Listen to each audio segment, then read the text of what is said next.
That's us. Well, alright. I'm good and I'm ready to go. We're live. And we're cooking the gas. We're live. We're live. And oh my God, that's my face on the screen. Yeah. How wonderful is that? Boy. As I always say, anytime we go live, guys, I'd like to welcome absolutely everybody here to the ScotsRant podcast. This is officially episode 1 of them are correct. We can call it 1.3. Reece 1. And we do have a very special guest here with us tonight. You got to say hi, Mr. Grav. Hello, everybody. Mr. T. You're supposed to introduce me. Yeah, Mr. T UK. I don't need to introduce you. You need no introduction. You don't need no introduction. Oh, you charmer, you charmer. I know. As always, with this podcast, we enjoy ourselves. We have a nice rant. And the rule number 1, have an alcoholic beverage present. Okay, I have G Fuel. It's not quite alcoholic. That'll do, man. That'll do. I'll get the alcohol out later. We'll see. Oh, a cheeky Vimto from Grav. That's what we're after. Oh, I forgot. That's what you need in life. That's what you need in life. You know what I did before I started the stream, right? I pissed around with the lights on the wall to try and get them working, and then I forgot to switch them on when I finally got them working. Well, if you want to go switch them on you go. 10 seconds. Go on then, give me 2 seconds. Aye, no worries, man. No worries.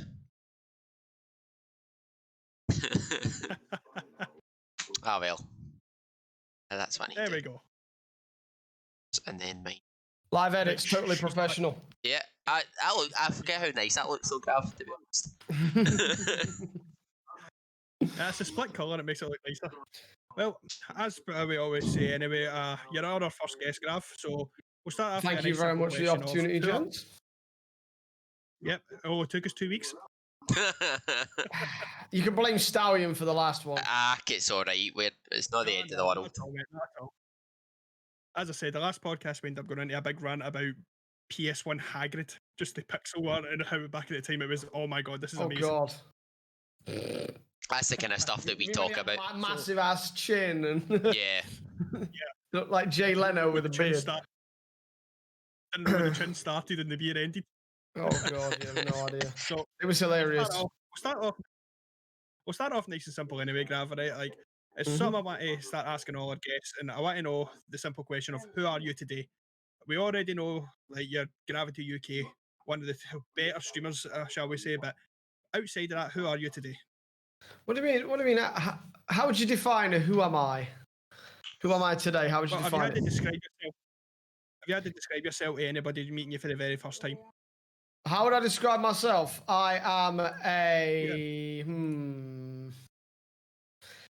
I'm an IT administrator in the day, streamer by night, voice for radio, and a face for Crime Watch. That's actually a fantastic way of describing it. I might not agree with the face for Crime Watch, but yeah, we work with that. We can work with that. No, I do agree. I knew I recognised his face from somewhere. It was doing this, on a time-lapse video, going like this, asking somebody to hang over their money, But it was like really budget. Time-lapse video, you know what I'm saying? Yeah, some really, really crap video. Have you noticed that about Crime Watch, right? All the CCTV evidence looks like it's from the 1980s. It's black and white. It's got about 2 FPS on it, and it's like, I can't recognise this. No, man. It's a pixel. It's the same with UFO footage. It's all filmed on early camera phones that exactly. don't exist. It's like 2020, but we're still looking like we're recording on a freaking brick. You know what I mean? You think they'd have sorted it by now, but hey ho. Exactly. Yeah. Oh man, but Hold on, guys. I just need to fix the camera. Size of that as well, but that's exactly what it is. So let's kind of go into our more kind of serious question, because everyone has their kind of their own start in gaming and what they've enjoyed themselves. But what console and what games actually got you interested in gaming, Grav? What was your first experience? Sega Mega Drive was my first console. It was given to me. I remember it being in primary school, so it was definitely my younger years. Sonic 2, I believe, was the very first game I ever played, and Streets of Rage was the other one. Yep. Played the hell out of them. Then I'm finally moved on to Sonic 3 and Knuckles, which is still to this day my favorite game of all time. Maybe Warcraft is up there. I got to say, I've spent that long on that game now, but you know. But you know what? I think that's pretty much it. That's what got me into it, and I moved on later to PC, or PlayStation 1, first of all. Yep. Then Nintendo 64, Dreamcast. I had all three of them. Then it was what was after that?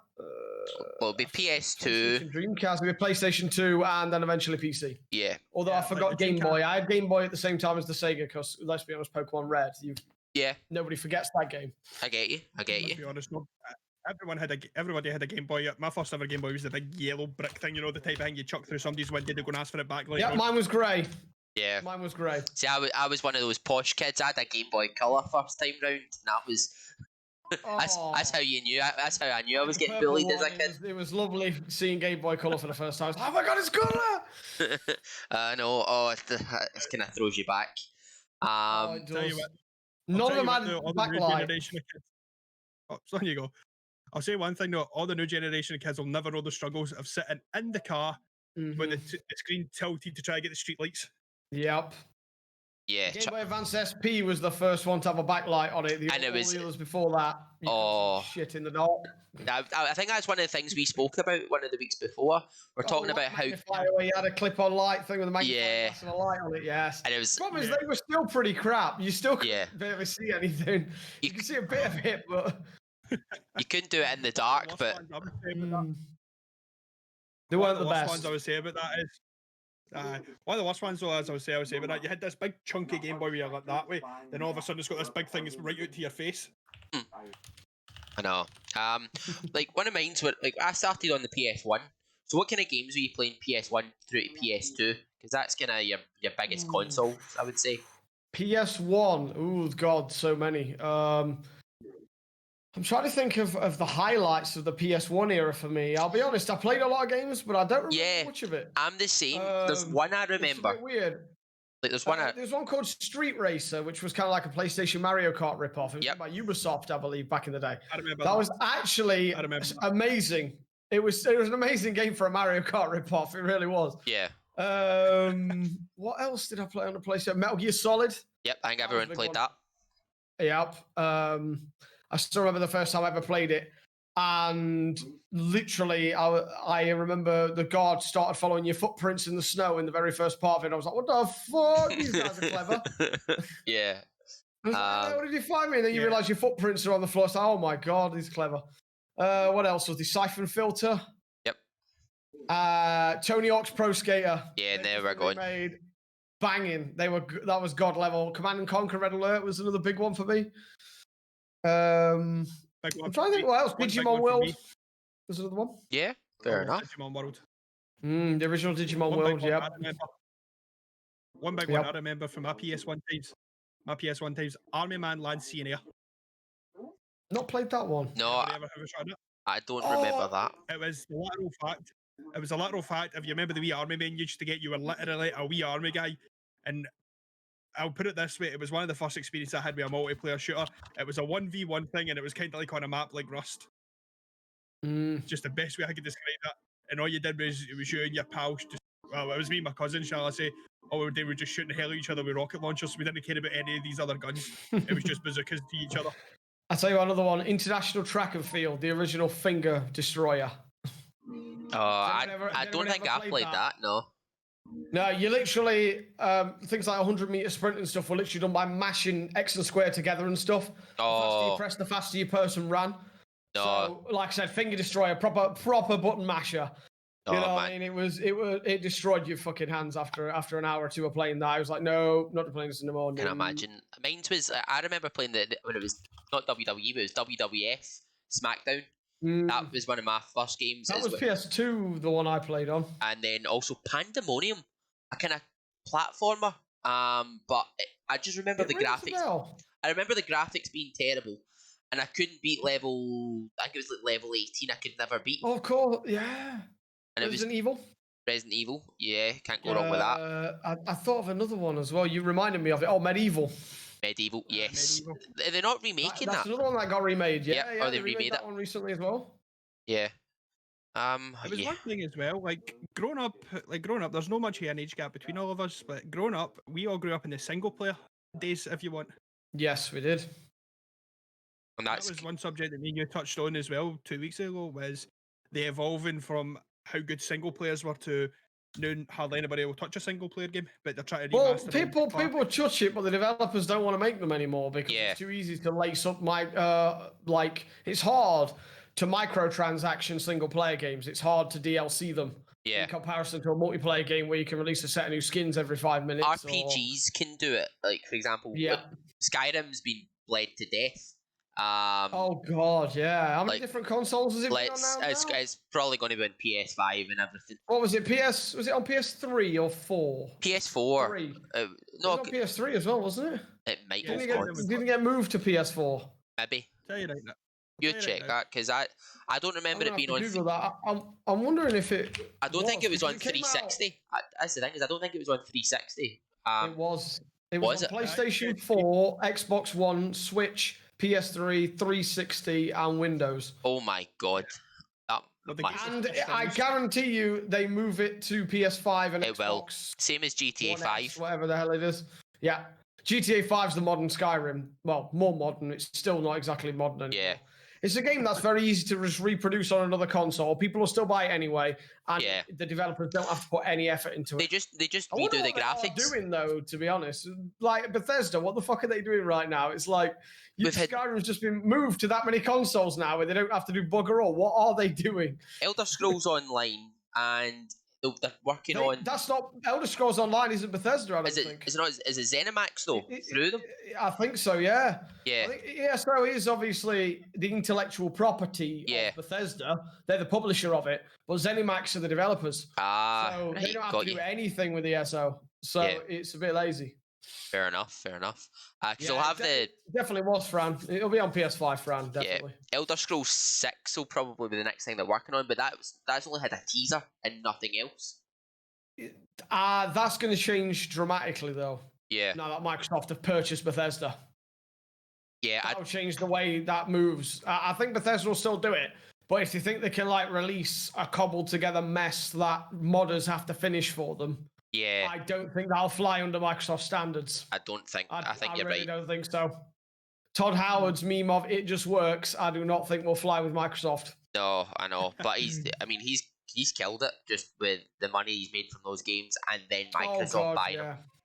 But yeah, he's made a ridiculous amount of money, but at the same time, I'm sat there like, that only gets you so far. yeah, When you get purchased by a bigger studio, they'll get caught out eventually, kind of thing. yeah, I think the so. worst part, the worst part about it is as soon as they release it for the PS5 and Grav finally gets his PS5s, we go, oh yes, I'll take that as well. And there's no point because every time they do like release it on PS5, there'll be like a mod pack for a PC that still looks better. I mean, Yeah, right. I've seen some of the like graphics mods for PC right now. You know what I mean? Yeah. It's ridiculous. It looks what they've better than achieved. real life almost. Yeah, absolutely I think ridiculous what they've achieved with the mods. Still think the best mod pack I've ever witnessed still to this day is Resident Evil Thomas the Tank Engine coming for you. Oh dear God. Oh god, that was Resident Evil 2 remake where they replaced Mr. X with Thomas the Tank Engine. Have you seen the one where he's replaced with Peter Griffin as well? I've seen one who's been replaced with Shrek, and he literally bust open my door and went, "Get out of my no. Oh god. But the thing is, so like everything's kind of been changing as we kind of know. But like, how long is it you've actually been streaming, Grav? And do you remember your 2.5 years, roughly. No, not 2.5. That's a bit thingy. My anniversary is on my birthday. right? When I officially consider myself a streamer. I technically started in like March of 2018, but I was really just doing like one stream a month. Yeah, but I officially picked it up around my birthday when I got affiliate. no, that's So I consider fair. my birthday the day I became a streamer, the day when I started taking it extremely seriously. No, I say extremely seriously. I'm still having fun with it, but you know what I mean. yeah. When I started saying this is what I'm doing with my free time, this is what I'm making of myself. Yep. That was roughly when I did it. So Makes sense. Do you remember much of your first few streams, like what games you were playing and things like that? yes, World of Warcraft and Overwatch. Right, fair enough. So not much has really what I- changed there. Like, Sort of. World of Warcraft, no. Overwatch, I don't really play anymore. Yeah. I used to split between them 2 days of Overwatch, 2 days of WoW. Then I dropped both of them because I got bored and moved to Dead by Daylight. Yep. I did Dead by Daylight for about 6 months and then got bored of Dead by Daylight and moved to Monster Hunter World, which is what a lot of the people that know me from. Yep. But I recently stopped doing that because of lack of content. Yeah. They've recently done some DLC again, but I've heard, so they say this is the last one they'll ever do for it. So the lack of content is going to ring true because this what they've got now is as the game will stay. Yeah. So, and they've got 2 games, Monster Hunter Rise and Monster Hunter Stories 2, which are coming to Switch next year. Right. Which I will be getting and playing, especially Stories 2. I played Stories 1 on the 3DS. Bit like Pokemon, absolutely banging game. So I'll be definitely keep an eye out for that. I think that's coming out in March of next year. Yeah, fair enough. And then after that, it was with Gizzy on Apex. Yeah. I believe after I left Monster Hunter. Because that's where I started. That's where I started streaming. Was when I started watching yous on Apex, and then William just kept gradually saying you should do it, and I played a couple of games with you, realised I sucked at Apex, and knew that was never going to be a thing. But yeah, Reece, let's be honest here. Everything for me and you starts off with the same conversation. White Pine. White Pine. Aye. What else was I playing besides Apex, Gizzy? There was something else I played besides Apex at the time. You were still doing the Division at that point, and you're doing Cuisine Royale. Cuisine Royale, what a game! I can go right through your entire streaming list. Like when I first met you, it was Overwatch I met you on, and at that time you were streaming WoW. For some reason you left that. I know you left that, and I think you left that for Dead by Daylight, if I remember rightly. I did, yeah. I moved to Dead by Daylight after that. Then it was Monster Hunter. But during Dead by Daylight, you were still streaming Cuisine Royale every Friday. That was like your Friday game. And yep. I used to join in that way. If you remember Hawks and Pock, that was like the original Dream Team. we won so many games with that team. So many games. For there, you didn't go directly to Monster Hunter World. You had a game in between before you went to Monster Hunter. I can't even remember what it was. I'm curious as to what that was now. I thought I moved from Dead by Daylight to Monster Hunter. No, did I have a game in between? You started phasing in Monster Hunter World, like literally, but you were still doing your Dead by Daylight. I'm curious now. I can't remember. I know that for a fact there was another stream. I probably got clips of you doing it, but that was like your gradual descent into it. Plus, you brought in Pokemon Wednesdays at that point. Yes, I did. Yeah, the Pokemon Wednesdays. Yeah, I remember that now. You had Pokemon Wednesdays. You always had your variety Sundays. That was always a hang with you and Hawks. Still, that's still going now. That's been going strong for like at least a year and a half now, I think. Roughly about that. You did have the step into Apex, but your step into Apex started with me and you playing off stream. Yes, it did. Yeah, there was something else I was playing with Apex. I can't remember what it was though. Then I started going into single player. I did a single player. I did a stint on single player. Then I got bored with single player, or should I say I moved away because I wasn't feeling it. I tried it, but playing that kind of game just didn't vibe. Was it not the Division that you started playing at Apex? Was it not that at that point? Division was Sundays, but I've never played Division without Hawks being there because I just couldn't get into it. Fair, man, fair. I did play it one Wednesday. I did play it one Wednesday because the patch had come out. It was this new season patch came out on Wednesday, and I played it. And some people were, because I played it on a Sunday with Hawks.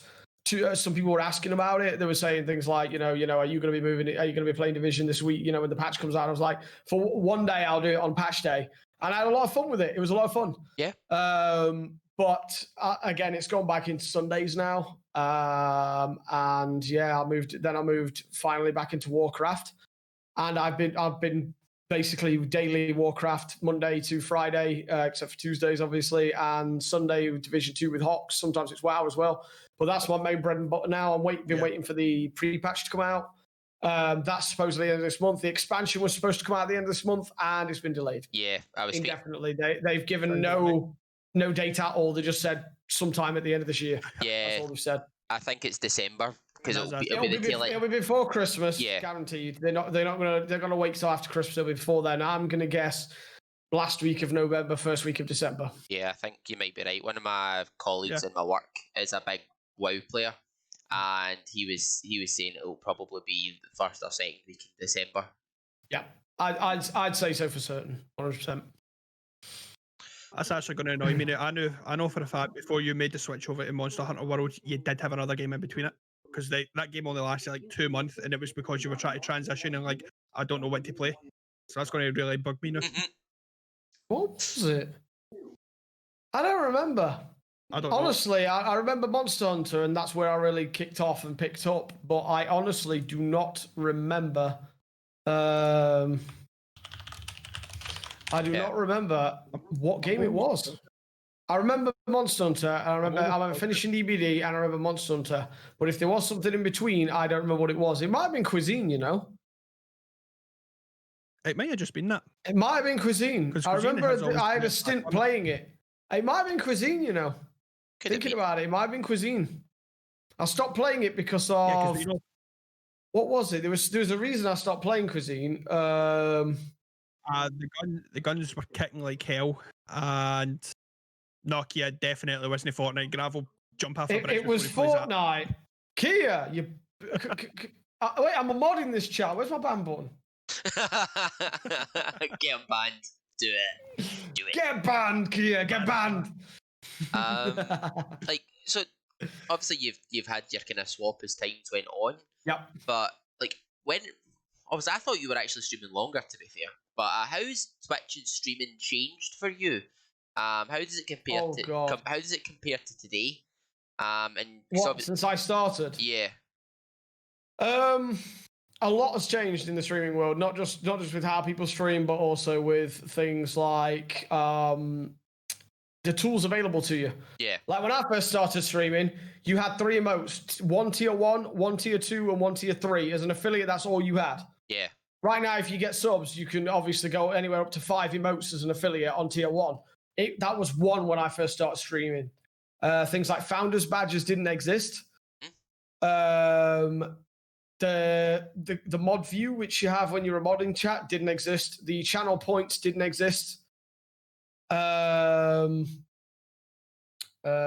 Disrespect was still on the platform. Yeah, well. Ninja hadn't left the mixer yet. But yeah, there has been a lot changed. There has been a lot changed. The website looked completely different.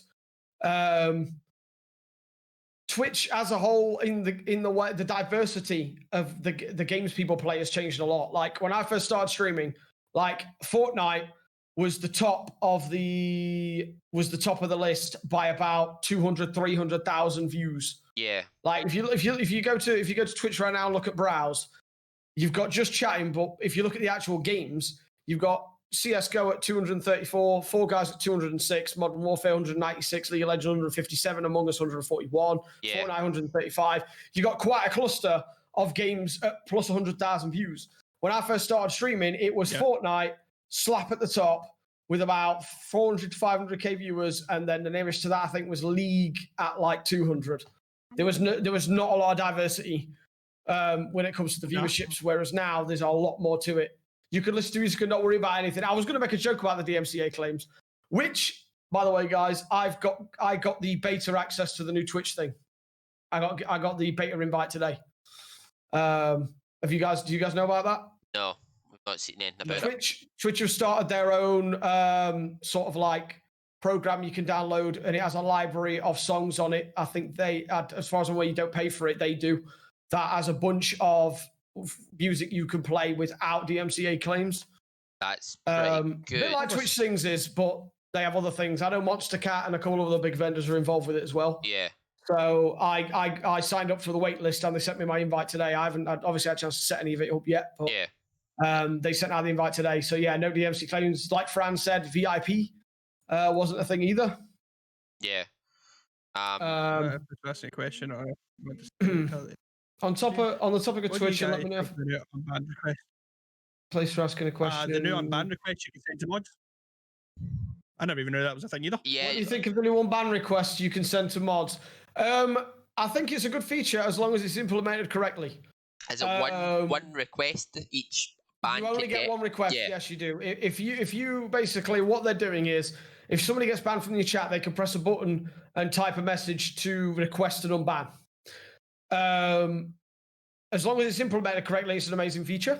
You only get one attempt at it, so if you've been declined for an unban, you can't place another appeal. That's it. Game over. I know a lot of people are. I know. I know a lot of people are going to be like, "Oh my god, it's going to be another way of harassment," which they are correct. You might ban somebody for saying, "I don't know the N word." You've banned them, and then they put a ban appeal in with that same word just as a final parting shot. And yes, that will be the case. However, you've got to take into account the feelings and mood set of possibly the streamer or the mod. Yeah. You might be in a really bad mood. Somebody rubs you up the wrong way. You just go, you know what? Fuck it. You're getting banned. Yeah. You hit the ban, and you later think, maybe I was a little harsh on that. They've put a ban appeal in saying, you know, I'm sorry, I might have overstepped. You know, please give me another chance. You know, and you might go, yeah, you know what? I was a bit unintentionally harsh there. I'm just going to hit the unban. However, yeah, it is open to abuse where somebody can just fire a parting shot at the streamer, like, you know, your channel sucks anyway. You know, I mean, it could be like that. But it is a very good feature. You guys know who Stallion is. Yeah. He gets a lot of unban requests. However, it all goes through his mods via DMs, etc. Literally 2-3 weeks ago, I was talking in his Discord about, well, why don't what you do is all your mods turn off the DMs, and if somebody gets a ban, they're free to join the Discord and fill out a Google form to say why they should be unbanned. Put an appeal in, basically. And it looks like I'm like, where's the Twitch spy? Because it's like 3 weeks later, well, hey, they built something in for it. It's like somebody stole my idea. But yeah, it is a good feature. I think it's a good feature, Kia. I really do. I think, like I said, there are downsides to it. I'm not going to say it's perfect. Yeah. However, it is good. It is a step forward. The end of the day, the more functionality and power that the streamers have is better. Yeah. And I believe the ban appeals can also be reviewed and assessed by the mods. I don't think the streamer has to do it. I think it's part of the mod view. So the streamer could just say, right, I trust your judgment, guys. You know, have at it. You know, I'm not going to check the appeals manually myself. I trust you guys to do it. Yeah. So I think it's quite sensible, you know what I mean? to be honest. Yeah, there's going to be those people with a parting shot, but I would like to think at the very least 50-50, 60-40 will actually be people that want to go back and watch the stream. Because the ones that you won't hear from are, as per usual, the bots that you get. But I mean, I think it's definitely a step in the right direction, because I think it's all about that gradual improvement, and this might be implementing a feature that's could be moved further in different ways, kind of thing. I will say one thing though: the view. You remember that they just changed the view of everything on the main website. Yeah. You like go and watch a streamer and all the buttons had shifted. I think personally that was a bad move. I think the layout was great the way it was, if I'm perfectly honest. And they've unintentionally stuck a hammer in for no reason. Like, a lot of the buttons were harder to find after the changes. Like, the sub button had moved, the follow button had moved. Yeah. You know, I just didn't see the point in doing what they did. It didn't look any better. It just made things more intentionally difficult. Yeah, no, that's fair. Functionality-wise. I think it's just there's always these wee things that they think tidy up, but it doesn't actually do anything. But like, obviously we've kind of spoke about Twitch. Like, obviously you started probably after this, but were you watching streams before you started? Like, did you start watching? Yes. Right. Yes, indeed. I was a viewer long before I was a streamer. So the first time I ever got on Twitch was with I was watching a guy called Mechafist. Right. He was a Monster Hunter streamer. He played Monster Hunter 3 and 4. Not 3 and 4. 4 and eventually Monster Hunter Double Cross. Double Cross later became Monster Hunter Generations Ultimate on the Switch. Right. Double Cross was the Japanese version. Because originally the Western world wasn't supposed to get that version of the game. Right. They, like I said, they did eventually say, right, you can have it, and released it as Generations Ultimate on the Switch. However, a lot of people play it in Japanese. I looked at him as a streamer, and I was like, I actually really like to take a look at this.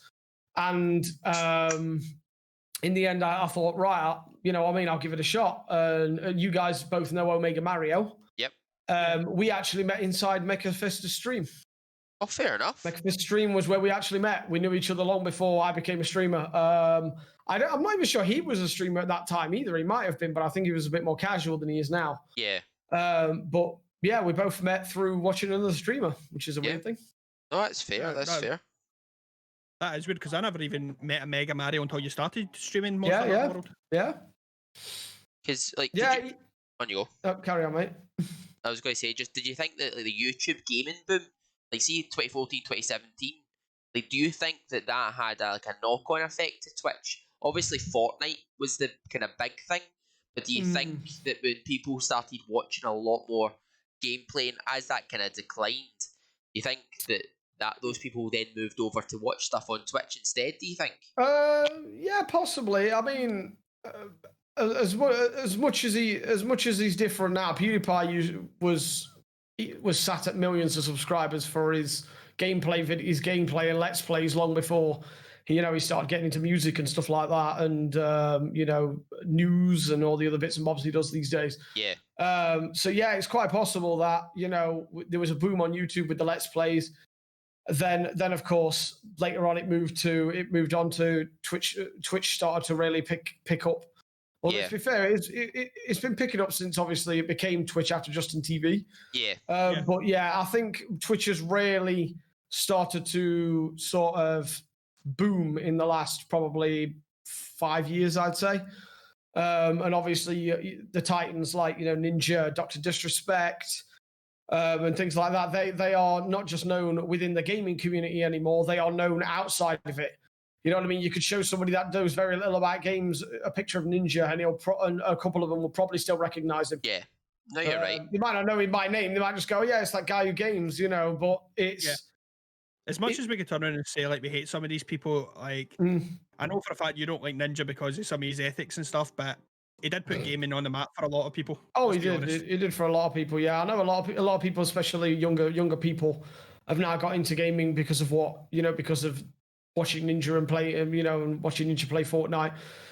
Fortnite is basically, in my opinion, there are three games, should I say, that have brought gaming to the forefront, not just of, the gaming circles, but outside of it. That's World of Warcraft, because it's famous for creating probably the world's first bunch of gaming addicts. Yep.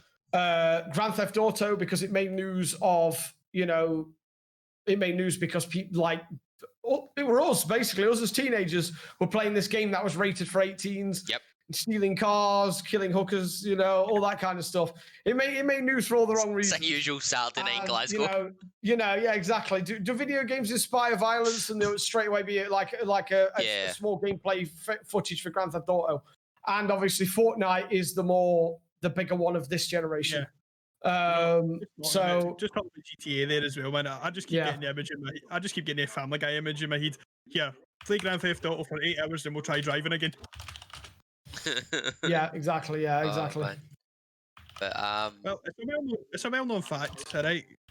Computer games do not cause violence. Taking computer games off young children that's a completely bullshit take. Yeah, it really is. Video games do not cause violence. They don't inspire violence.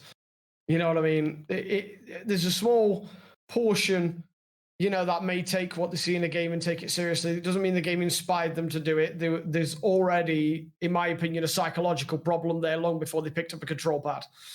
Yeah, exactly. So it's not. It is. I don't believe video games are the cause of any type of problem like that. No, definitely not. No, definitely not. I think that's a fair point, and I think there's always going to be those kind of naysayers, but I do think it's probably been the last 4 or 5 years that gaming's really been put on the map, and then it was probably Fortnite for Twitch that really kind of increased the viewership. Among other things, there was other games doing it at the same time, but when that Fortnite boom probably was the kind of big thing, because the amount of kids that come in and they want to buy a PC, they want their parents to buy them a gaming PC. And they'd say, "Oh, I want to play Fortnite and I want to stream on Twitch," and I'm just looking at them like, probably get it built cheaper. well, to be fair, look at, for example, FaZe High Sky. Do you guys know who that is? I don't know if he's FaZe anymore. He used to be. Yeah, I know the that's name. that wee boy. That was that young boy who basically got banned because he was too young. Yes, the age at which you can stream on Twitch, I believe, is either 14 or 13. I can't remember the exact number. 13, I think. I think it's 13. He was, when he first started streaming, I think he was either 12 or 11. And he joined FaZe, he was streaming, etc. And he basically, him and his parents covered up his real age. Yeah. And he was fine, and he got exposed during the Tfue incident.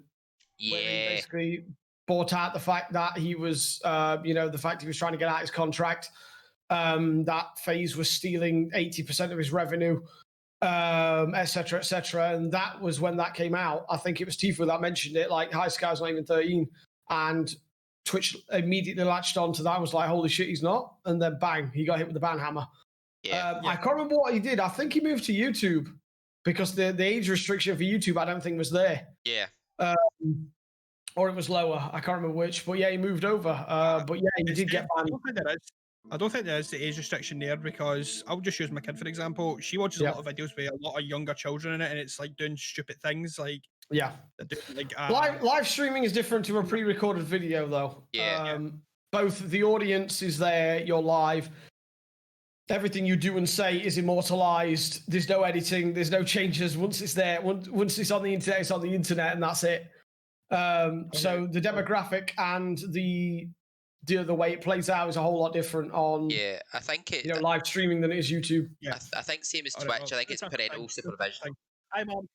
Yeah, I think it's with like parental supervision on YouTube, but I don't think there is an age range for it. I think it is just the same as you, unless there's something that's just kind of hidden away in the terms of service. You can't stream. I know you can't stream. You probably can't YouTube stream, just like with Twitch, I imagine. Yeah. You might be able to do pre-recorded footage, because I know there's a load of channels where they've got kids with toys and stuff. In fact, I believe the person that earned the most on YouTube last year was a toy channel. Yeah, Ryan's Toy Review or something like that. And he made, like, is it 25 million or 20 million or something? Yeah, it was ridiculous. PewDiePie made like 5, I think. He made 25. It was absolutely ridiculous.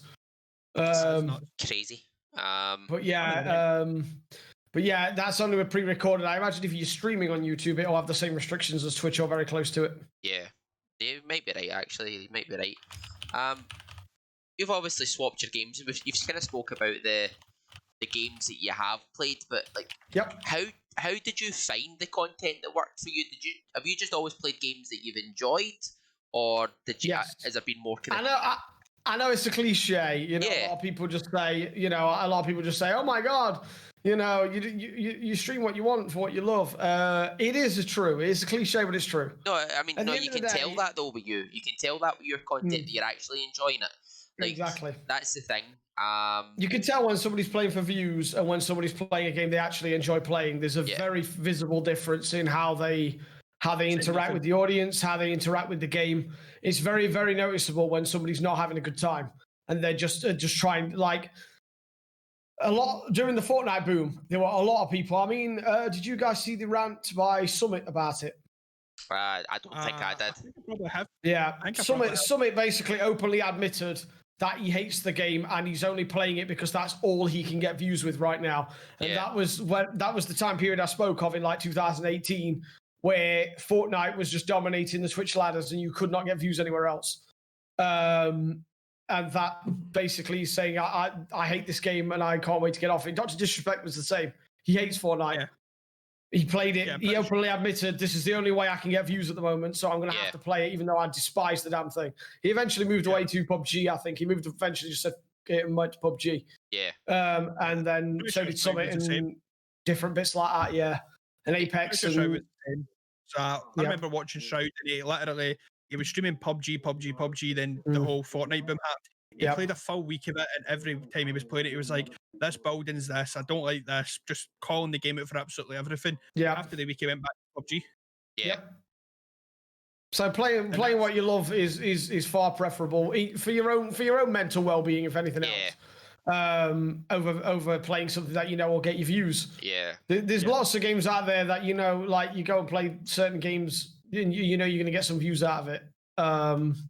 But it's like it's not worth it if you're not enjoying it. No, yeah, I think you're right. I mean, that's the thing is that's why I don't play first-person shooters. I don't enjoy like playing them as much as what I used to. William knows that I can play. I'll play like four. I would play 4 games of Apex, and I'm like, that's me had my fill kind of thing. Yeah. But like I don't know. It's I think you're right. It's you can tell the difference with certain people. Yeah. You definitely can. Yeah. No, I think it's. That's true. That's true. What would be like if you could kind of tier list your games? Like obviously, WoW's probably up near the top. But what out of all WoW probably is the top if I'm honest. What's probably been the one that you've not regretted playing, but you've just you felt is maybe not connected as well with your stream and then with yourself, but you still enjoy playing it off stream?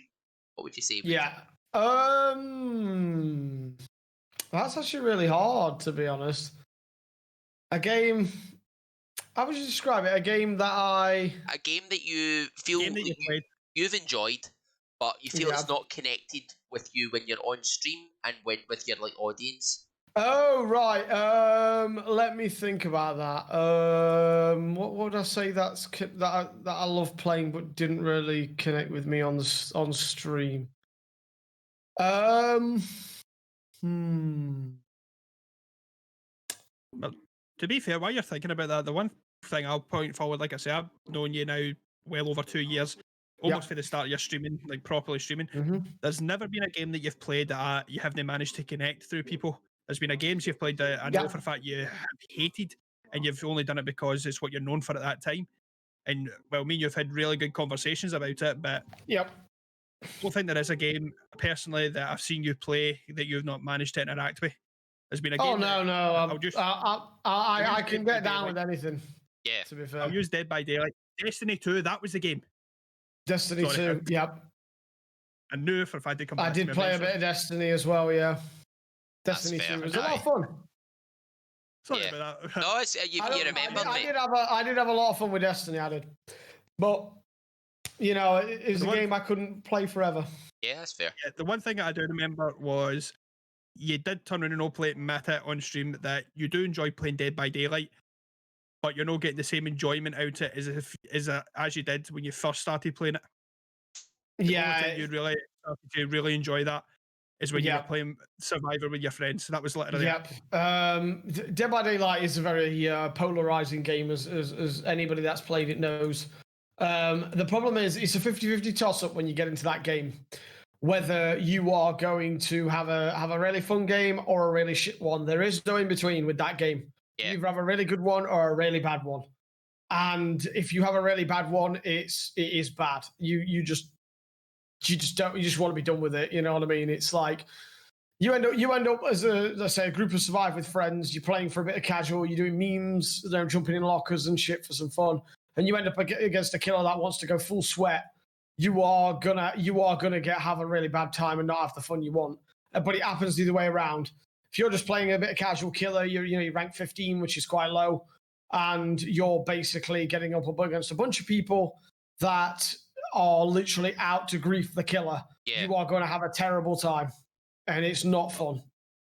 Or if your name's GraviteaUK and you're getting them to like me, who gives him a nice challenge with a killer I know he hates the guts out of, I get good times. What's that? Remember your challenges with Freddy Krueger and the pig? Oh God, I did. Freddy Krueger, I did well with. You told me you did extremely well with. What was it? 5 subs, wasn't it? It was 5 subs for a 4K. 5 times with Freddy. No, it was 3 times with Freddy. Then I said 10 for 5 with the pig because I knew you hated the pig more. Yeah, I hate the pig. But yeah, I did it with Freddy. I needed 4 games. I think it was, and I did it in 5 games.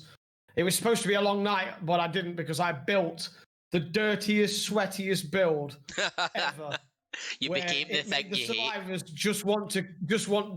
It just made them give up on the hook, Basically, I tunneled the hell out of a guy and put on something called Dying Light, which slows the survivors down to a crawl in terms of their actions on the generators and stuff. And it made them just want to give up on Hook as soon as I hooked them. It was freaking hilarious.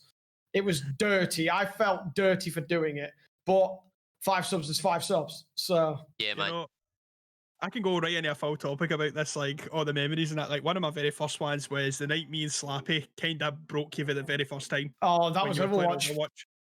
I was playing Reinhardt. Overwatch. Memory serves. Yep. The challenge laid out, if you want this, Reece, the challenge laid out to him was I said that I would gift 3 for 5 plays of the games. Then Slappy jumped on board with it and said he'll gift another 5, but he needs to get 8 plays of the games. Right. I think in total we ended up being 20 that night in total. I ended up with shitloads of players of the games. I literally just went around hammer slapping anybody I could at that game. And I had a very good night that night. Very good night. I've still got that clip there. I might even pull it up just for the fun of it. No. the pain there. We see the good grav, not the broken grav. Yeah. No, the good part, the very fun part about that just shows you as well, because that is OG. You didn't even have your logo back in that time. No, I didn't. I did not have a logo at that point. I was still on my original Elonka overlay. Elonka Sims did my original overlay.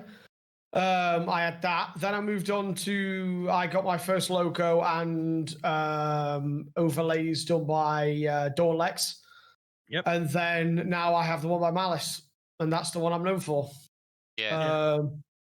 So, like I say, I remember all those early times of you playing those games, because I did join in with you as well with the Overwatch. Well, as I say, that's 2 years. 2 years past in September there that I've known that I was officially first sub to you. Yep. And I met you during your Overwatch times, and as I watched them for at the time, I think I found you on the Thursday. I watched your Overwatch Thursday, Overwatch Friday. And you said you'll be back on Monday bit with WoW. I've never played WoW, never watched it, never did anything. And still to this day, I just sit back and enjoy it, even though I have no clue what's happening. To me, it's a bunch of... That's what I said to you as well the other day, is I don't want to play WoW. I just enjoy sitting watching Grav play WoW. And just winding him up in the chat when he has a cheeky Vimto and it's a wee bit too strong. That's a good time. I love it, cheeky Vimto. Right. Yeah, man. There is actually something that will interest you guys. And you guys are getting the first like sneak preview of this. It won't be live yet, and I've got to record it. Right. But one of my first YouTube videos, by the way, guys, I have another YouTube video currently being edited. Nice. I'm basically doing a beginner guide to World of Warcraft.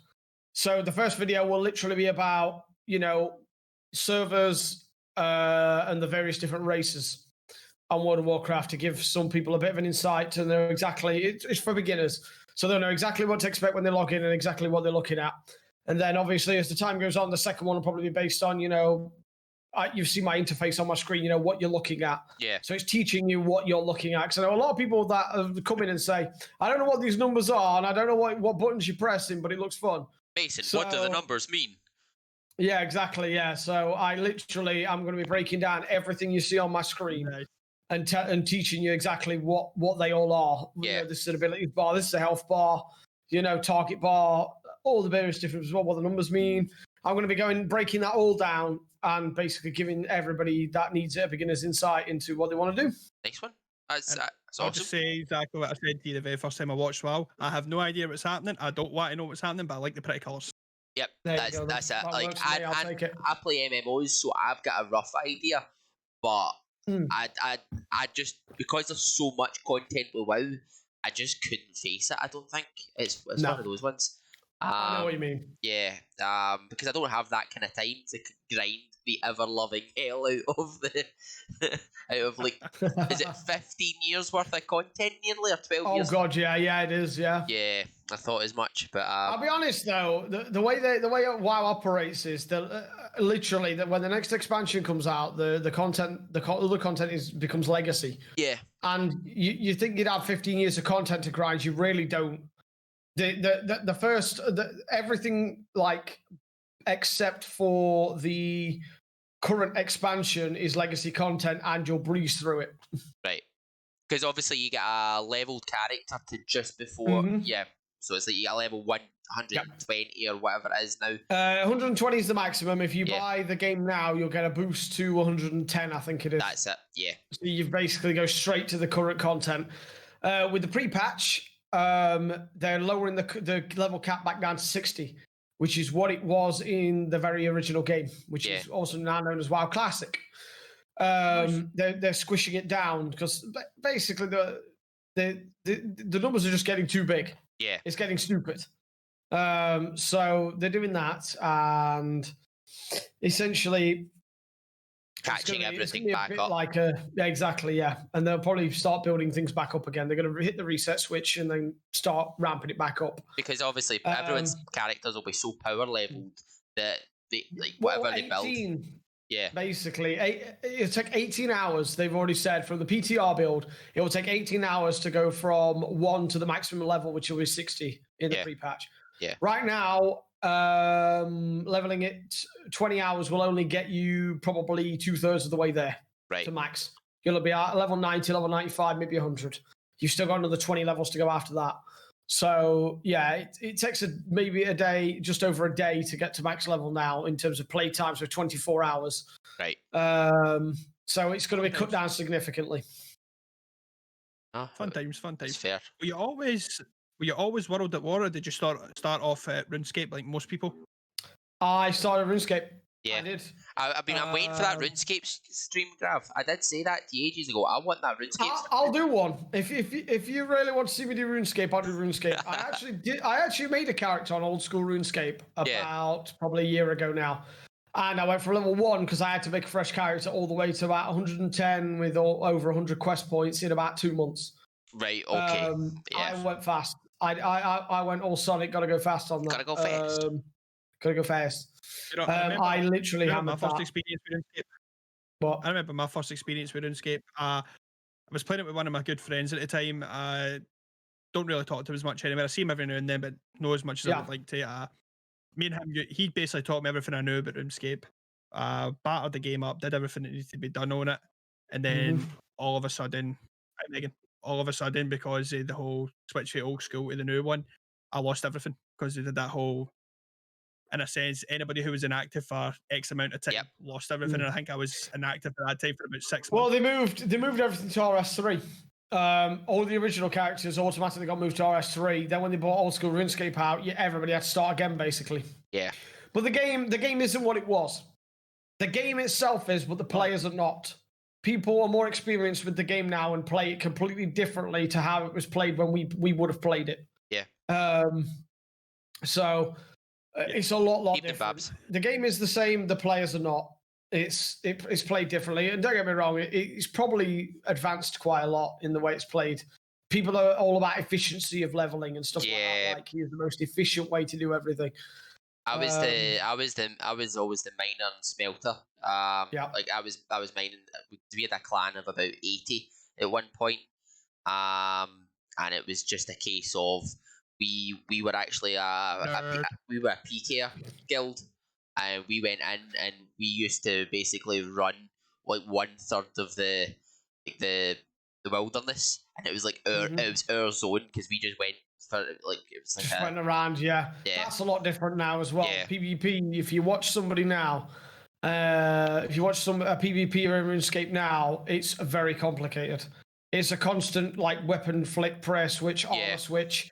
They're literally constantly clicking their like inventories, the prayers and stuff like that. They're constantly flicking between them. It's absolutely ridiculous to try and keep up with. Yeah. I wouldn't try PvP in RuneScape now. No, I wouldn't face it, to be fair. Babs is asking who this wonderful, interesting guest is that we have. Babs has asked. Yeah. I have no idea. It's Gizzy. Who the fuck is this guy? It's Gizzy. He's actually the guest in his own podcast. Yeah, it's Gizzy in his own podcast. I've repossessed the podcast. Yeah. It's now Grav. It's now Grav's podcast. Oh god. Yeah, it's now switched from the ScotsRant podcast to Tea Time with GraviteaUK. Oh man, there's your podcast name. Tea Time with GraviteaUK. The community cast. Oh, that's what we want. Say one thing, that's now 2 ideas I've gave you, so I want bloody props. I've already sold you on the Gravities, so I will still want props and everything. He wants 10%. Oh, that's a good figure. I didn't think of 10%, one, but we'll 11. take it. 10%. On 10% of all you take. What is your take? Oh man. Like 2 pence. That sounds like a bad deal. I'm not going to take that. Oh god. But your next your next thing is like obviously you went back to WoW. How do you see your content progressing? Because obviously you've said about you're going to YouTube, you're going to start doing stuff on that. What YouTube is happening. What do you want to do next? Shadowlands. What am I going to do next? Yeah. I honestly not sure. Like with YouTube, it started the very first video I'm going to do, and my subs already know this because I did it as like a little sub bonus. Is Twitch etiquette is a small series I'm going to be doing things what to do and not to do in the Twitch area and stuff like that. The first one actually covers self promotion, which, as you guys all know, is a bad thing. You should never go into somebody else's stream and start promoting yourself. That's what the first video is based on. It's not a roast, it's just a quick tutorial for like content creators that might not know any better. They might be new to the whole content game. They might not even know what they're doing is frowned upon. So it's sort of a beginner's guide to everything, if you like. So that's what I'm doing. I'll be watching it. I still haven't got a clue what I'm it's doing. Honestly really bad to promote yourself as somebody else's stream. Twitch.tv/GraviteaUK. Oh, it's well promoted, mate. Your name's the biggest fun on my Twitch anyway. But I'm just gonna get a big neon sign behind me. But I've got to get like a big neon sign. I got a big neon sign. Hello. Well promoted. Well promoted. Yeah, exactly. Subliminal messaging right there. Yeah. But yeah, it's that's what I'm doing anyway.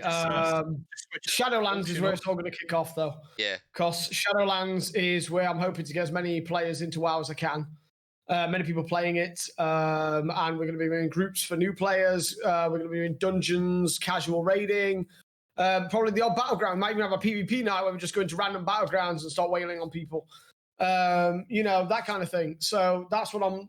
Once we're going forward, that's what I'm looking at doing. Yeah. And obviously the YouTube, I'm going to try and push forward as much as I can. But YouTube is difficult. It's hard to think of ideas for videos. But I'm hoping with Shadowlands coming out, I'll be able to get more inspiration for videos. Yeah, that's fair enough, man. It's just welcome in, Babs. Lovely. How you doing? How you doing, sweetie? Trying to get it right, isn't it? It's trying to find the right fix for your content in these places because I mean, for most people, it is always a bit of a struggle because you think you can just do Twitch, but you can't. You have to kind of go between different things. Welcome in, Sprint. But like it's just a case of like doing what's right for you. Is trying to find the content that fits, and I think because of how well known you are and what you do, that Twitch etiquette series, that's almost a no-brainer for you because that's something that you're like really good at. You're preaching. Preaching, not quite preaching, but it's more the case of teaching. Like it's actually. You have not spent many nights talking to this man. This man preaches more than he teaches. Well, I would. Sure at one point, I'm almost sure at one point I was down on my knees going hallelujah. I don't know what you're doing down on your knees, mate. I don't know what Grav's been doing to you. Unlike you, Reece, we're not all under the table in our boss's office. Oh man, it's just William was talking about being down on his knees, screaming hallelujah because you were preaching to the choir or whatever it was. To the choir. Yeah. I think you completely missed that one there, Grav. It's all right. Mean William. I don't think I clocked that one very well. You're all right, man. Don't worry about it. don't I didn't miss anything then. Okay. Aye, it was just me and him going at I'll each wake other. back up now. Go get a beer. Go get a beer. Aye, have a cheeky Vimto. But like Babs would say, yeah, have a Kit Kat. Aye, have a Kit Kat. Everyone get a Kit Kat. Would say have a Kit Kat. Kit Kat chunky, more specifically. Yeah. Like so you're a well-rounded streamer. Like from what like your content. I like to think I am anyway. Yeah, well, you are. That's the thing is you do a lot. You're like obviously the community manager for Stally's work. Indeed. You do so much for charity. You I do support indeed. small streamers. Why? As best I can. Why do you do it, and what makes you tick behind that? What is your? What do you get from that as well, like from yourself? Because that's a lot of energy to output. It depends, really. For charity, it's the reason I do charity work is because I enjoy doing it, and it's basically it's a little thing I can do to help somebody else. That is the long story short of it. You know what I mean? I mean, I've been contacted by Samaritans at the end of a 24-hour stream I've done for them where I've raised, I don't know, 300 quid, where they've said, congratulations, this is how many potential lives you've saved by keeping our phone lines open. You know, you've paid for X amount of operators to be online with this money. You know, you've paid for training, you've paid for this, you paid for that. And it's just the right thing to do. Streaming is a massive avenue for charity work. It really is. The amount of money you can raise from a stream, or from streaming as a whole, it's on par with like Children in Need and stuff like that, and exactly. The Red Nose Day and stuff like that. It's absolutely gigantic, the amount of money you could raise if all streamers, came together to do events and stuff like that. It would be absolutely gigantic. I honestly like to do it. No, that's fair enough. I get that. That's probably the best way I can describe it. Small streamers. The reason I help small streamers is because everybody was there to start with. Yep. I was there to start with. Gizzy was there to start with. Babs was there to start with. Fran was there to start with. Everybody at Water Jedi, everybody was this big at one point. Everybody was sat there with their 1 views. Everybody was sat there with 0 views. They'd just come into it. They didn't have any concept of how to be a streamer yet. You had no overlays, nothing, the bare bones. And sometimes you were just sat there wishing somebody would drop that raid on you. Somebody would come in and say hello. You'd have people asking you questions. It's what you wish when you start. And like I've helped so many people get affiliate by just dropping a raid on them where they've gone, thanks for, you've lifted my average with that raid long enough to get my affiliate. Yeah. So, it's a big boost. It's a big boost, affiliate is when you hit that milestone, and it can really inspire you to move forward when you hit that milestone. So it's just something I just like to do. I could pass them on to a massive streamer, but why? You know what I mean? What my audience is going to gain nothing by being passed on to the likes of Shroud or Ninja. Ninja doesn't gain anything from me doing that. And my audience can't really engage with that, you know what I mean? Whereas if I raid a small streamer, 5 viewers maybe, my audience could go in, they could talk to the streamer, they can help raise the streamer up, and it's far better than just raiding somebody, hoping that one day you get that big raid back, but it's likely they'll never remember your name. Yeah, no, I think that's it sounds harsh, but it's likely they won't even remember you by the end of the stream. Yeah. I mean, you're the big streamer that raided me, so I'm just like, big streamer, Jesus. That's the thing is, so I see you, for example, I see you as a big streamer. So that's the thing is, when you raided me that day, literally, I didn't know how to react. I had 20 viewers at one point, and I was just like, oh my god, this is insane. And that's what it is to me. For example, I'm obviously like I class myself as small fish. And it's more a case of I enjoy being here at my level. I like having my where I am, and it's just it's still weird when someone raids. It's still a novelty when someone follows, because I'm just like, oh my god, it's because I'm. Yeah, it's a great feeling. It's a great feeling. Been 3. It's still been like 4 serious months of me streaming. And then 2 kind of mess around months as I was submitting my dissertation. So, like, from the small streamer. On you go, sorry, Izzy. Like, I was saying from this. I was going to say, you started getting into your streaming roughly about the start of lockdown, just because you were talking to me and you were like, I don't know what to do, stuck in the house, blah, blah, blah. Yeah. Because, well, personal reasons that we'll not go into. And you're like, I don't know what to do with myself. And I think that's when I just started to try to convince you. I know that was... Lockdown has inspired many a streamer. There's a lot of streamers that have picked up the microphone and camera during this lockdown. I mean, that was the thing. People have been locked away. They can't do anything else with their time, so they've get it a go. Yeah, and that was the thing, is like the support from like as a small streamer, like from what you're supporting, like from yourself, Gizzy, and Babs, and everyone. It's always it's really nice, because I'm totally different from anything that you do. I'm like the long play, the strategy game kind of thing. Yep. This is kind of more where I actually see my content going. This kind of brings me into like what brings us to like our kind of previous question, is I see this as something that going long term for me and William is our kind of our chat show as such, our podcast, like on the Friday nights kind of thing. But like, what was your kind of inspiration for streaming for yourself? What brought you to it?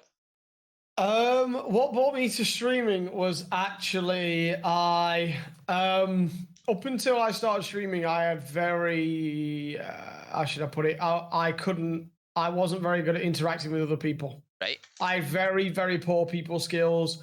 I had very low self-esteem. And so almost like I had no confidence at all. And I just sat and played games all night, basically. Yeah. I'd go to work, come home, play games, get up, go to bed, go to work again, get home, play games again. And I sat doing that for, basically since I was about 19.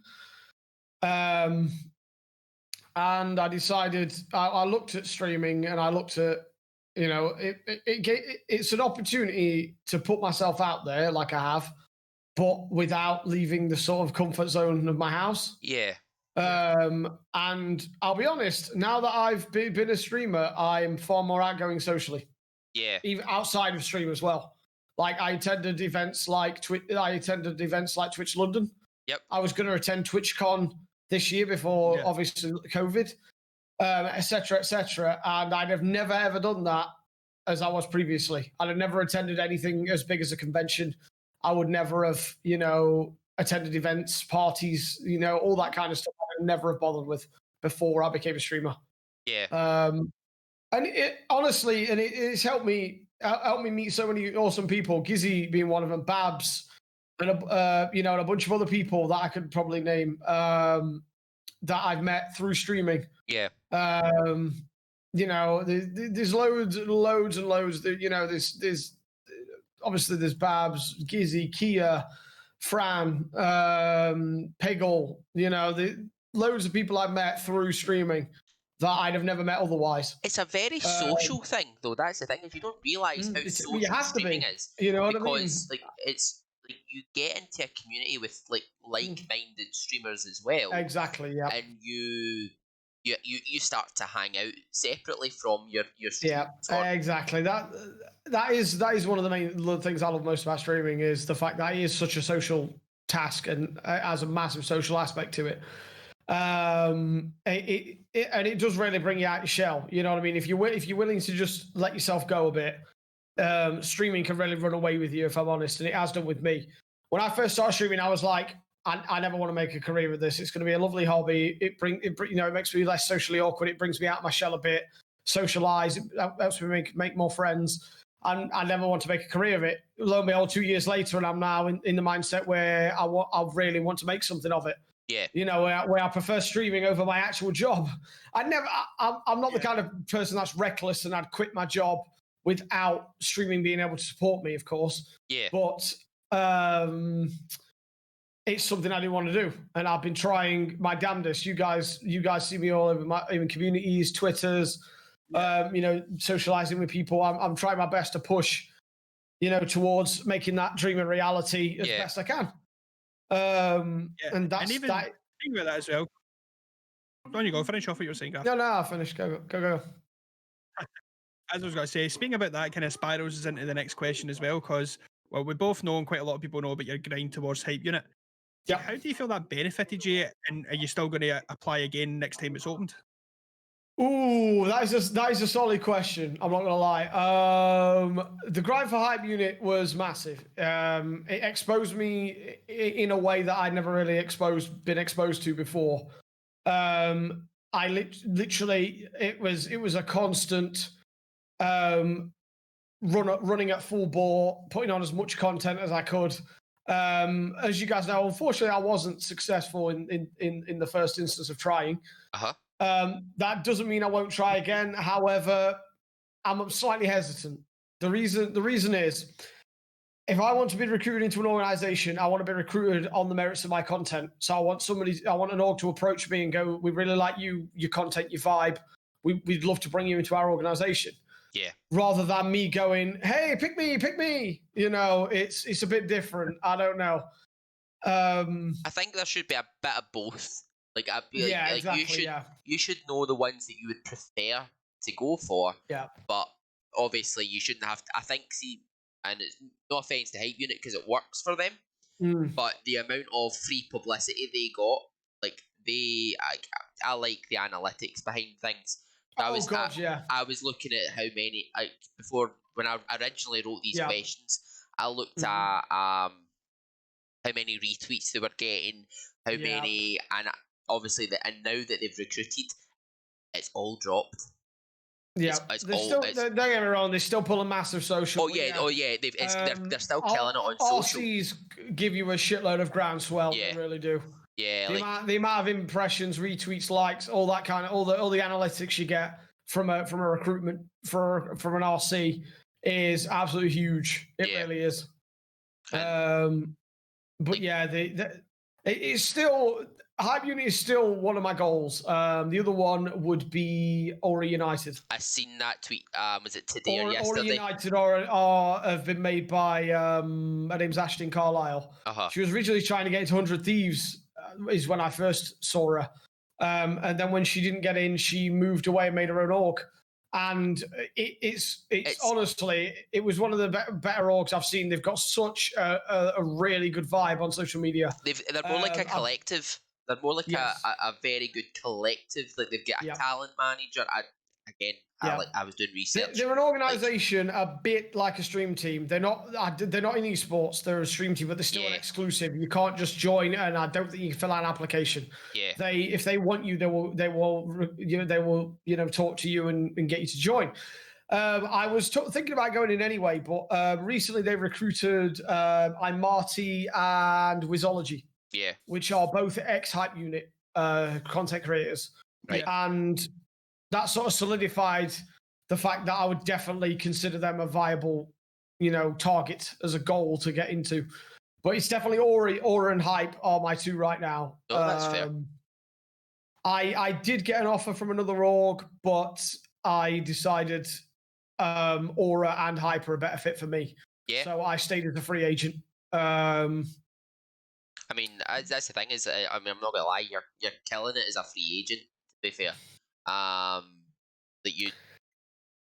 but you're not necessarily a free agent because you're so well known in different places. Like you are, like you are known as like obviously the kind of this one of the managers for fucking Stally's content. So it's there's a difference though. There's a big difference. Yeah. Aura, Hype, Phase, all the names like that. They're what's called organizations.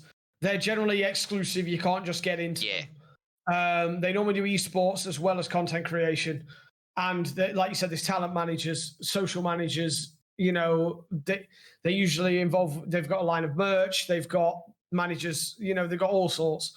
Stream teams, like Sally's streaming community is massive. It's absolutely amazing. It's a collective of streamers, but there's no requirements to join that, and it's not an organization. It's a stream team. That's it. Team Zeal, which I used to be in the same. Team MZ is another. Kazoku Nation, and a load of other Dreamy Team. There's loads of other different organizations like that, and they're all stream teams. Yeah. So you can be in a billion stream teams, but an org is a different kettle of fish. But I do miss orgs.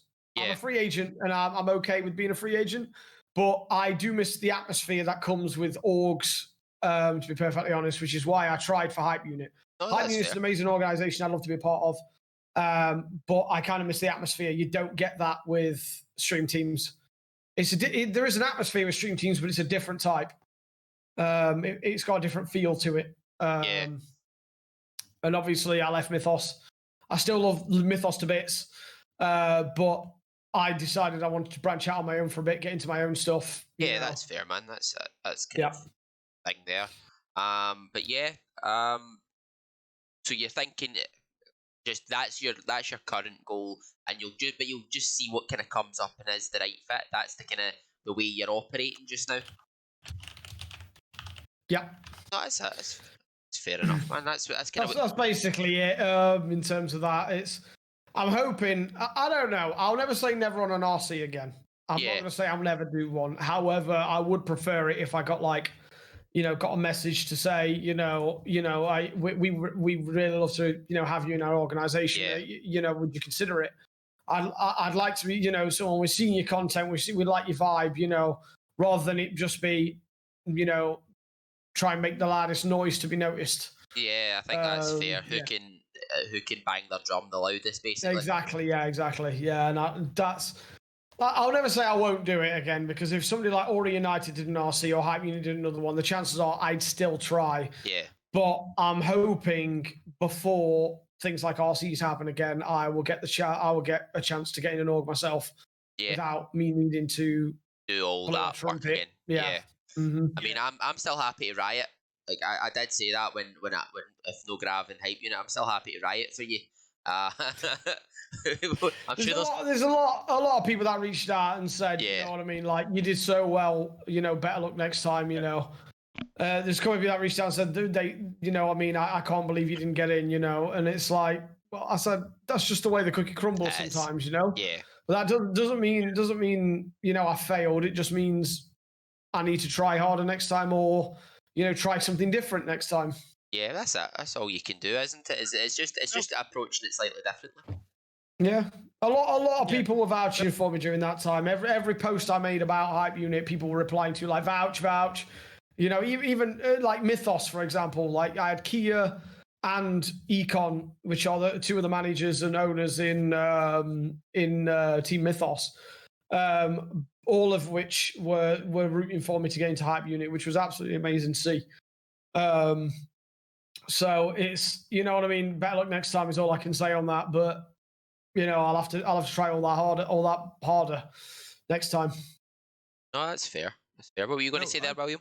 As Reece said, as you said, Reece, and for Graf's sake, if you want us all to riot, we can all riot. I've got the empty here.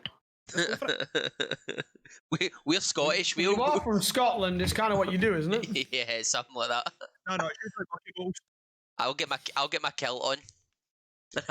we'll riot. But kind of coming toward be guy taker, but Bucky. No, but the kind of last thing we're kind of coming to the end is, like, obviously you do all this. You're working hard. Like, see your, like, for example, your variety Sundays with Hawks. Do you class that more as a you stream? Is that where you just hang out, you relax, and you just kind of recharge for the next week? Yeah, it's sort of like that. Yeah, it's it gives me a bit of something different, because obviously, as you know, in the week it's all Warcraft at the moment. The one with Hawks gives me a collab, which means I've got somebody else to talk to on the Discord comms. It's a lot more casual feel to it, and I play something I don't normally play. Yeah. Sometimes it is wild, don't get me wrong, but with Hawks there, it gives me a different dynamic. But Division 2 is usually our game of choice on those Sundays. Yeah. And obviously, as you guys know, with Hawks, it's not just Sundays, it's every 24-hour stream. Yeah. Every time I do a 24-hour fundraiser, Hawks is there. We started doing that after that was the first one I did. That was my second 24-hour. I did my first 24-hour, and I had a friend there. But they obviously went to bed. The streams quieted down. The chats weren't always active at the time. I was very, very new to the whole thing. In fact, I think I did that for my 100 followers. Yeah. So it was quite early on. And basically I found that it was a lot harder because I had periods where I was alone. Yeah, I can imagine But with that. Hox being there the entire time, you can bounce off each other all the time. So it's a lot easier to stay on your game. Keep energy Even levels for high. 24 hours. You basically bounce energy off each other. And that's the way it works. We always do it that way. And by the way, for those of you that didn't know, the next one is October 30th. Sounds like fun. Which we're gonna have to redo the schedule for that one. Because WoW put the expansion back. Oh, right. So WoW was going to be the WoW expansion was scheduled for release October 27th. So you're going to do a bit of that, weren't you? So being the 30th, we would have had a brand new expansion, which equals probably most of the 24 hours in content. Yeah. However, Blizzard have now put that back indefinitely. So we're now going to have to look through our schedule and go, we're going to have to put some other games in here now. Halloween We can do streams. some WoW, but we haven't got enough for the whole 18 hours which we had planned before. Yeah. Well, you've got the Halloween. It could be a Halloween stream as well, so you could do a couple of spooky games. Which we could do Dead by Daylight. We could slip Dead by Daylight in there if we wanted to as a nice little spooky game. We could probably do Among Us as well. That was planned to be put in as well. Yep. I think we originally might plan some Fall Guys as well, but I don't know if we'll end up doing that one or not. That's fair, man. But yeah, it's that's the next one anyway. Is the 24-hour stream on the 30th, and I'm really looking forward to that one. Do you kind of attribute like Hawks and then just the chat is keeping your energy levels high? Because basically like I do the longest I've done is 6 hours, so rookie numbers, and my energy levels are gone at the end of that for me.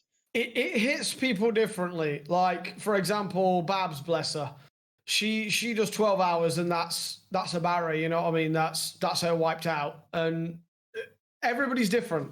Yeah. I know a lot of people come to me and say, "Man, how do you do 24 hours?" And it's like my constitution just allows me to do it. Not everybody can do that. Yeah. Like everyone who knows my stream knows Snowlet, or Randy, as he's also known. Yeah. He's a bit like you. He struggles to hold his concentration after about 5 or 6 hours as well. Concentration goes, the energy levels dip, and it's hard to keep your focus. It's just how your constitution is. The only way you can do it is either you accept your limits and say, right, this is what I can do, or you have to slowly build yourself up. Yeah. So like practice. So like, right, today I'm going to do 8 hours, and I'm going to try and hold my concentration for 8 hours. It's a bit like training for a marathon. You know it's coming. No, that's you'll go running and you'll do like today I'm going to do 2 miles. And 2 days after that I'm going to do 4 miles. And just build yourself up to it. Yeah, because it was different. I was doing 12-hour streams in my first couple of weeks. Yeah. And 24 at 100 followers, but it just came naturally to me. But not everybody will see it that way. Not everybody will have that ability to do it that way. So some people have to build up to it. But it's a skill. It is a skill. Yeah, I would think so. There's tips I can give on it. There's quite a few tips I can give on it that I learned after my first 24-hour stream. Right. One of the tips. Hey, what did you say? There's a YouTube video idea for you. Yeah, there's a YouTube video. Step 1 is make sure you have a meal ready. Yep. That's step 1. Make sure you have a meal ready to go. And snacks are a bad idea. The odd snack is fine, but if you're literally trying to drag yourself to the end of the stream on snacks alone, it will fail. You'll not only get really, really hungry, but you'll feel horrible for just eating rubbish, basically. So the best thing you can do is get yourself a meal ready for about probably 13 hours, 14 hours in. Sit down, take a 15-minute break, slap your BRB screen on. Your stream will understand. Sit down, eat a proper full-fledged meal, grab yourself a proper drink, and basically come back fresh-faced. Second of all is energy drinks. Don't take them at fixed intervals, but don't drink any more than 2. So take it at I normally take my first one at about 13 hours in and my second at about 19. Right. And that normally tides me over. If you take in too many, you end up crashing. Yeah. As soon as the caffeine will wear off, you won't be able to get it back, the buzz back, and you will die. You'll be by the end of it, it'd be awful. Yeah. So that's another one. Do it with another person, which is why I do mine with Hawks. Is the third tip I give anybody. Do it with another person. Do it with another streamer if you have to. It doesn't even have to be a streamer. If somebody's willing to sit and play every game you play with you as a friend, then that can happen too. But do it with the person that'll be there the entire time. Oh, so they're the biggest 3 tips I can give. So if anyone's looking at doing it 24 hours, and obviously another one you would probably think would be, unless you can, is go between different games, so you're keeping your mind a little bit more active. Yes. Like that would probably be scheduling is important. Yeah.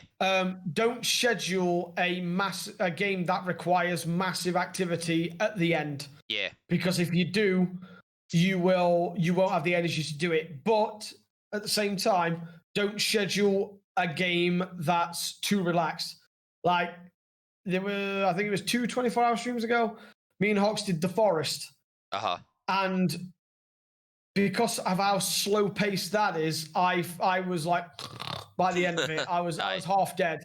You know, I made the 24 hours as I did without passing out, but I was dead because there was nothing to keep my brain active. It was mind-numbingly slow.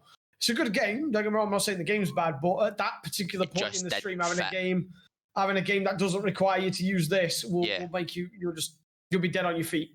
Yeah. I do remember that because I think I just came off a night shift at the time and I jumped into your stream to see how you were getting on. I think it was like your last hour. I just remember seeing you like that. Yeah, I was half dead. Like I said, I made it. You know what I mean? I did not fall asleep. Yeah. But I was. You know what I mean? I was dead on my feet. It was awful. That one was. No, I can imagine because aye. On you go, William. Sorry. I want to put something forward as well. Like you're talking about your 24-hour streams and everything. Do you feel as if it takes more energy to play the game and stream? Like the only subject of this I can really talk about, and I'll use you for example, Reece, is I've seen you play your multiplayer games in Hoi 4, and the best one I think I've seen you was when you were playing for about 13 hours, and you said you felt brilliant up to the last 3 hours. Yeah, me. So do you feel as if streaming the game it does kind of drains it a lot? It does. There's little things. A lot of people say, "Oh yeah, I played this game for 24 hours straight," but they didn't. At one point, they would have walked away to grab a meal for maybe 30 minutes, or a drink. You take a lot of like short little breaks. You can't do that while you're streaming. They say 24 hours, and they probably did rack up 24 hours in total, but they didn't have to sit focusing on a chat the entire time. They didn't have to keep a community entertained the entire time. And like I said, you take breaks without realizing it. Like you walk away from the game like, I'm just going to go and grab, I'm going to order in a takeaway and I'm going to sit and eat it and I'll have a drink, and you'll probably eat quite slowly because you're just chilling out and you're relaxing, getting your vibe back, getting your energy back. And you'll do that for quite a decent period without even realizing you've done it. Yeah. You just do it naturally because that's how it works. With a stream, even when you're sitting down to have your meal, you eat your dinner and you're like, right, I need to get back streaming. I need to make sure, because otherwise I'll lose my viewers, you know what I mean? And then you sit down and you've got to constantly look at the chat, entertain the chat. You've got to converse with the person you're doing the 24-hour with as well, bouncing off each other. It requires a lot more focus and concentration and energy than simply playing a game for 24 hours does. So yes, I do. So see, because like WoW's quite numbers based, do you find that quite draining because you're constantly keeping an eye on the numbers to make sure, for example, your DPS is high, you're using the right skill to kill a certain enemy? Do you find that draining? Because I can kind of... I don't. No? The reason I don't is because after so long, everything becomes muscle memory. You can, if you watch the footage, although I know some people might not like to watch it, the footage of me having that head problem that caused me to go to A&E a couple of weeks back, I was still pressing buttons. Yeah, because it was even muscle though I was memory. Completely out of it, my fingers knew what they were doing. Yeah, they could. Your muscle memory kind of took because over. I didn't require this; it was all in the hands. Yeah. Well, no, don't get me wrong. I wasn't playing at my best when I was doing that, but my fingers were still pressing buttons. Yeah, you're still like there was still enough of like your subconscious there to take exactly. Kind of I was still conscious enough to realize what I was doing, but I wasn't aware of what I was doing. Yeah. It was that was not a fun time.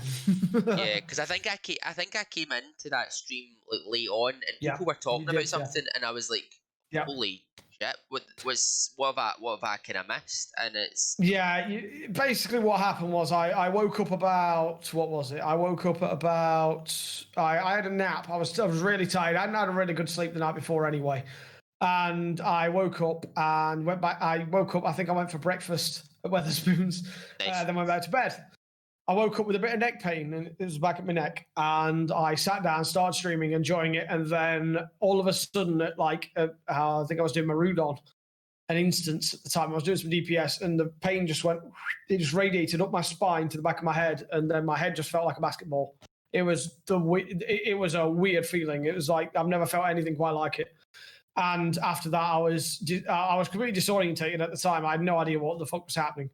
And then I ended up in A&E that night.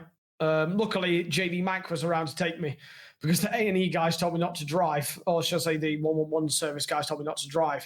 So I was like, well, where the fuck am I going to find a taxi at midnight on a Sunday night? Yeah. Where am I going to find any form of transport at this time of night? But luckily, JD Mac came over and fetched me and took me to A&E. But yeah. Yeah, I mean, that's good that you had someone there for that, because that must have been a bit scary for yourself at the time. It was very scary. It was very, like I said, I've never been as scared in my life as I was then. I had never felt anything like it. It was very distressing for me. I did finish the stream, but I wasn't quite right after it. Yeah, you knew something was not. Yeah, exactly. Right. I was hoping it'd wear off, so I carried on streaming. I'm like, well, maybe, I took some ibuprofen and stuff, and I was like, well, take the ibuprofen, let the painkillers kick in, play away, and see what happens. So hopefully it wears off. Yeah. It did sort of wear off, but I could still feel a problem. So I went to A&E, and they basically said, right, yeah, they did some checks. They did blood pressure. What did they do? Blood pressure. What else did they do?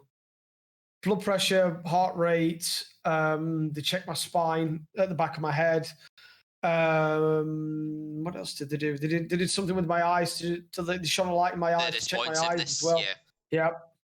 They did a bunch of tests and couldn't find anything wrong after that. They was like, well, whatever it is doesn't seem to be affecting you at the moment. I rang the doctor the next day. They said, yeah, we've seen the tests they did on you. Everything should be fine. If you are still having problems, take ibuprofen for the next 3 or 4 days, 3 times a day. And I started to feel better about a week later. Yeah. I'm pretty much over it now. I can still feel the odd, occasion where I feel like a bit weird still, but it may be like a trapped nerve in your neck. Maybe. It could have been. That's the only thing I can think of. It could have been it could have been something to do with the neck. It could have been neck pain, some sort of muscle pull, something like that. Yeah. But I've not experienced it since. Is that so you're talking to an ex-medical student? Yeah. So yeah, I've not experienced anything like it since. So I got to say, I'm more than happy to not have it happen again. Yeah, no, 110%, because it seemed quite a scary thing because your chat was affected. Oh god, yeah. They noticed straight away. I was just blankly staring at the screen, covering one of my eyes, and I was just so disorientated. Yeah. Luckily, it's like I said, luckily it's never happened again. But if it was to happen again, I would certainly pursue it with the doctors in hospital again. But they all said if it does happen again, come back to us straight away. But like I said, touch wood, I've not had a problem with it since after after I've been on ibuprofen for about a week. Yeah. So, I'll take every day as it comes now. Like that's all you can do, to be honest, with something like that. The one thing I'll put forward as we slowly start to wind down here. A question I want to put forward to you, I don't even think we put on this, but it's something that we started to discuss, me and him started to discuss about ages ago because of Reece's marketing background now. Yep. I want to ask you this, Griff. What do you see right now for the foreseeable future? What would you put forward right now as a 3-month plan for yourself? Ooh, Jesus Christ! It's like a job interview. I like that. That's one of the questions I asked. Yeah, that's a job interview style question. That is. It's a bit like, where do you see yourself in 5 years? And it's like, oh God's sake. You need to do the Mr. Buns pose. Because that's the reason why William's asking that is because I kind of spoke about my kind of 3-month plan on a call with him, because just basically looking to see where I'm going to go for the end of the year.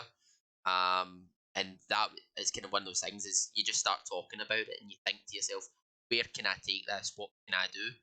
That's helps get your mindset right.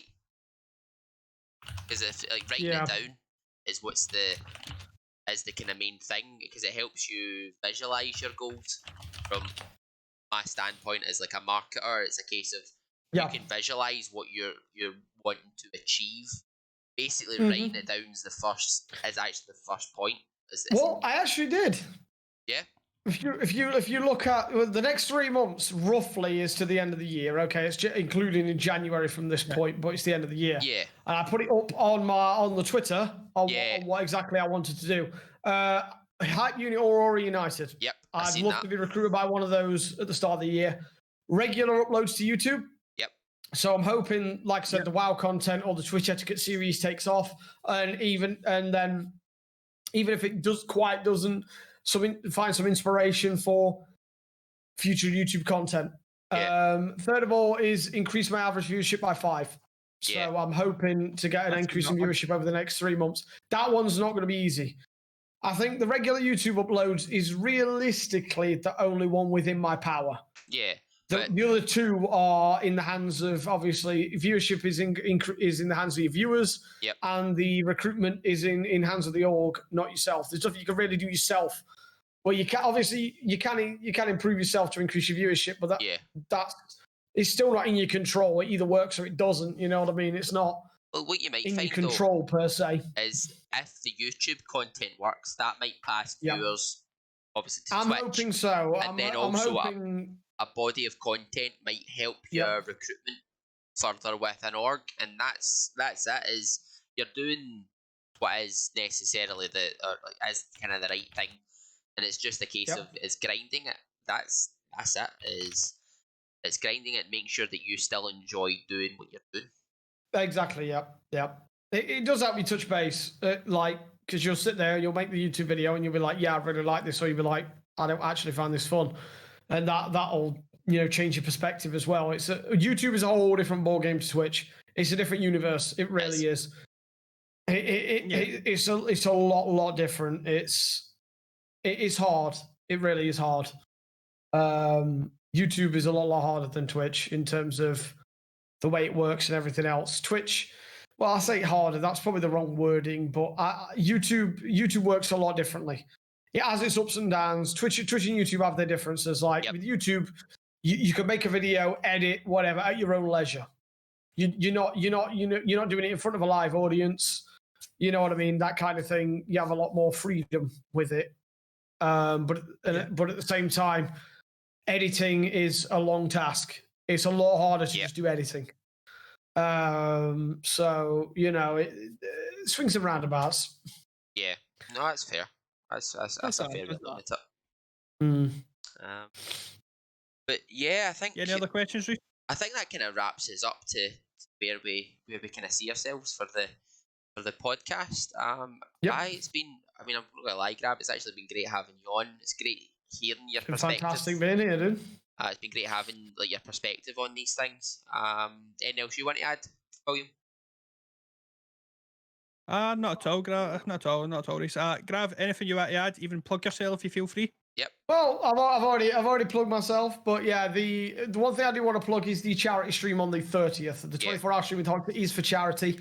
It is for Bliss. Again, which I'm a fundraising ambassador for. They basically specialize in sick and premature babies. So it's a very good charity to get behind. Like I said, we'll be playing lots of different games that day. Like I said, it was mainly going to be Division and WoW, but that's going to have to be shook up now that WoW's expansion has been delayed. Yeah. So there will be the things to do on that now. I'll get you to send me over what you once said about your charity stream and stuff, and that'll just get in the YouTube link for this, because that's more than happy to. We're more than happy to plug a charity stream, mate. Don't worry about it. Thank you very much, mate. Yeah, honestly, it's the 30th of October. It'll be starting from 9 a.m. BST or GMT, as it will be by then. No, it's still BST. Yeah, it's still BST.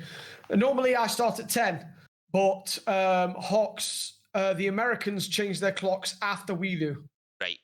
So, no. Before we do. No, after. I'm trying to think how it is now. I don't know, man. Either way, normally Hawks is 6 hours away from us. He'll be 5 when that stream happens. Right. Got you, man. So essentially, no, I think it's us that will have changed. No, yeah, it's us that have changed because we changed the week before. Yeah. We go back an hour the week before. Right. He doesn't go back until the 1st of November. Right. So yeah, we basically close the gap. So I was starting at 9. He starts at 4 a.m. in US time. Oh God. Oh my God. To be honest, you think that is actually better. Yeah. Because it means you're going back to bed in the nighttime. Yeah, that's so fair. It messes actually. with your sleeping pattern a lot less because you're going to bed at a reasonable hour still. Yeah. Well, I say reasonable. So it helps him quite a lot. And for me, I can sleep during the day after a 24-hour stream like a rock. I can imagine. So we change back the 25th of October. Yeah, exactly. Yeah. So we go back an hour. They don't change theirs till the 1st of November. Obviously, the stream is the 30th of October. So we go from being 6 hours away from them to 5 because we knocked it back 1. So, yeah. No, it's fair. I mean, if everyone's happy with that. Yep. I'm happy. Finish off what you were going to say there. But no. There was nothing. It's nothing. No problem. Usually what we do here, we usually ask our guests, we're going to probably switch over and play something like Among Us. If we don't get enough people, we might try something different. Anybody in the chat is more than welcome to play Cuisine with us. Royale! Usually at this point. I don't have it downloaded. Usually at this... It's about 5 gig. It'll take you 2 seconds. Not with my internet speed, mate. Believe me. Oh. I don't know, it's worse than mine. Aye. I've seen something. I'll come out to some. So usually what we do at this point, we'll take a 10-minute wee breather, let everyone empty their bladders or whatever if they need to do it. But if anybody feels as if they want to join in, they're more than welcome to come and join in the game. Grav, again, thank you so much for coming on. It's been a pleasure as always. You're welcome, my friend. Thank you so much for having me. As the first guest too. Yeah. Great having you, man. But to be fair, we could have taken a better guest. Yeah, exactly. Thank you. Thank you very much. That's it. And it's been, I'd say it's great fun having you on. But this is where we'll kind of wrap up for this evening for the podcast. That's been episode 0.3/1. We'll see if this is the launch of the full episodes. We'll probably will be, to be fair, because it's been having Grav. I've been Reece CR01. I'm Gizzy the Gremlin. And special guest. And special guest. GraviteaUK. There we are. I thought I was going to have to say it for you there, mate. We're leaving it open. Well, I don't know. Some podcasters like do the intro for the guest, and some want the guest to do their own. We're all adults here. It's a bit, yeah. Yeah, but you can never tell which one's which. Yeah, but we'll just throw up a quick BRB just now and just kind of decide from what we're going to do. All right. Right. Okay. Catch you on a wee bit. Catch you later, guys. Folks.